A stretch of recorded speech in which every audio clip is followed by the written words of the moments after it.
their way back to the Winnebago, where he tells everyone exactly how he was feeling in the attic room. I was terrified, absolutely terrified. He's shaking. I'm actually shaking.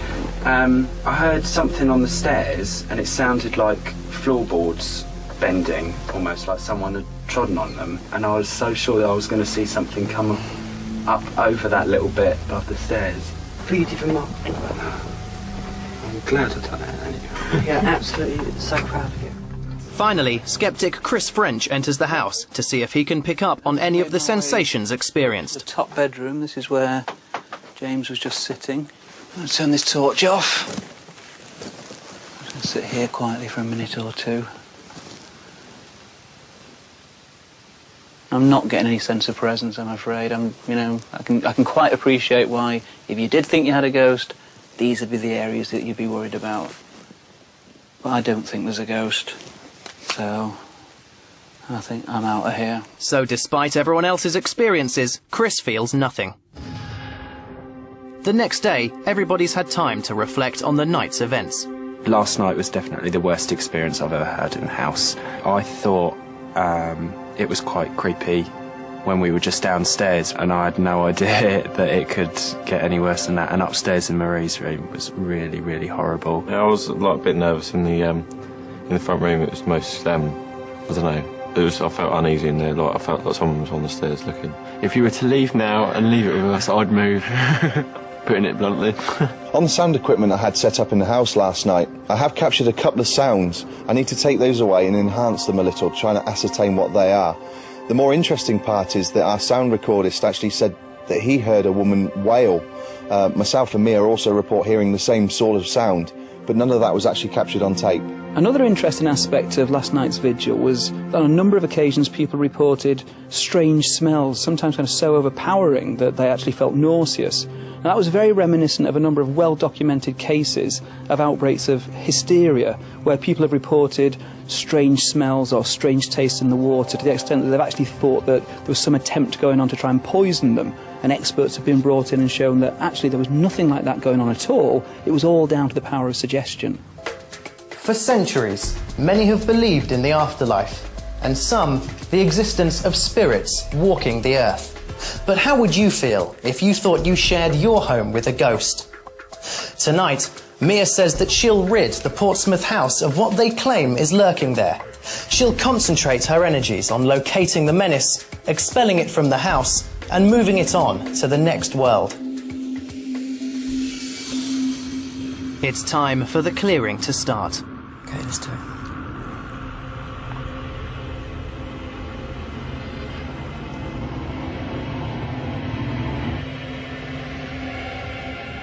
As I opened up, I felt an immediate rush of sickness, which is very unusual. Now, let's move out this room. Going to the bottom of the stairs. Going up.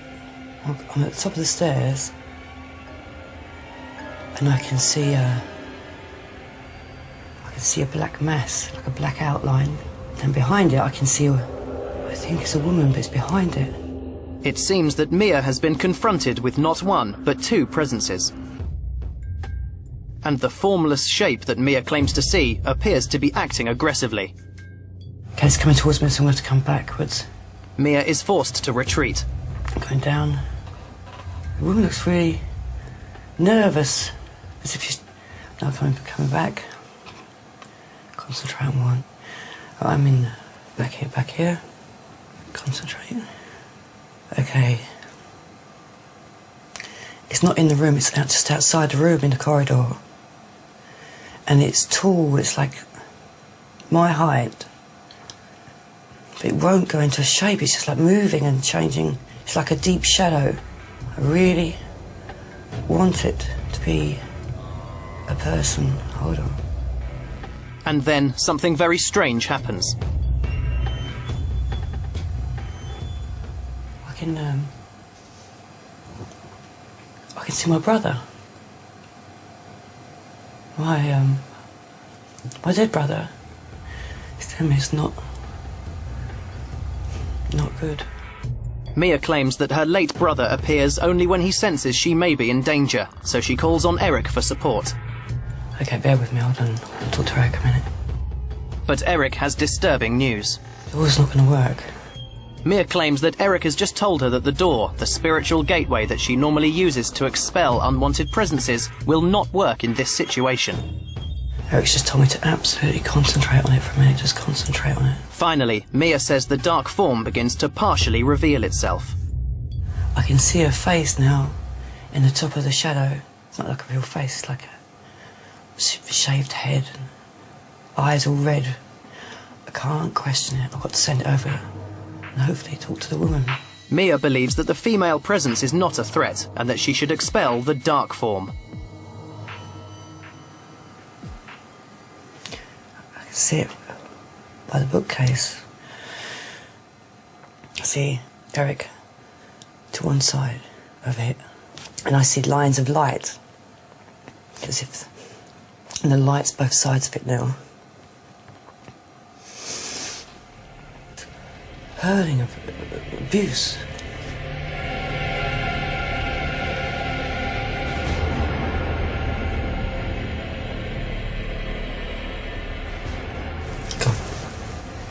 Gone. Now it's time to approach the other presence to find out why she was trapped on this plane.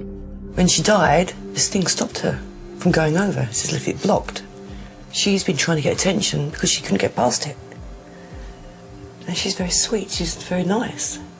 She's been really hard trying to warn you. Suddenly, something has changed. I don't know what's going on at the moment. She's backing off a minute. So, what's happening at the moment? So I've just been told that even though that thing's not here, that it's a very still very flimsy what's keeping it out. And I'm wide open at the moment, and to be careful what I'm doing. The dark spirit is only held temporarily. Mia says that each time the energy she claims to see shimmers, it is regaining strength. If Mia is to speak to the benign spirit, she must do it quickly. This lady lived here. She's saying she had more to do with you when you were young than she does now. Mm-hmm. Lately, it's been that other thing. But I'm going to have to send her over because that side's shimmering. De profundus clamave ad Domini exaudi voce. Mia intones in Latin to let the spirits pass over and to seal the door behind them. Miae, ex omnibus iniquietibus aegis. Done. Okay. I was a bit nervous but felt really relaxed once it had finished. I do feel like a weight's been lifted. From a skeptic's point of view, very, very little there that you could actually try and verify, very few details, nothing kind of in the historical record that we could look at to see whether anything of what she said actually bore any resemblance to the past history of the house or anything else. During the clearing, Mia claims to have confronted two spirits, one good and the other a sinister entity. She also says her dead brother appeared to her. In 2 weeks' time, our cameras will return to Portsmouth to see if the clearing ceremony was successful and if the boys think the spirit has gone. It's been 2 weeks since the clearing and things have changed at the Purkis household. When Mia left, I felt that the house was fine instantly, and I walked around for the first time in pitch black for, I've not done that for years. The house does feel different now. It does. It's changed. I don't feel like I'm being chased up the stairs anymore when it's at night time. I could turn the lights off and not be scared. So how does James, the newcomer to the household, feel about it all? I've always been a bit sceptical, I think. But I mean, just the change in atmosphere in the house, it feels so much better since the clearing. On our return to Portsmouth, all is well, and the house appears to have returned to normal. All can rest easy in their beds at night. For hundreds of years, books, films and plays have depicted hauntings and ghosts. It's said they roam anywhere, maybe in your town, in your street, or even in your neighbour's house. If you haven't lived in a haunted home yet, maybe one night you will. Sleep well.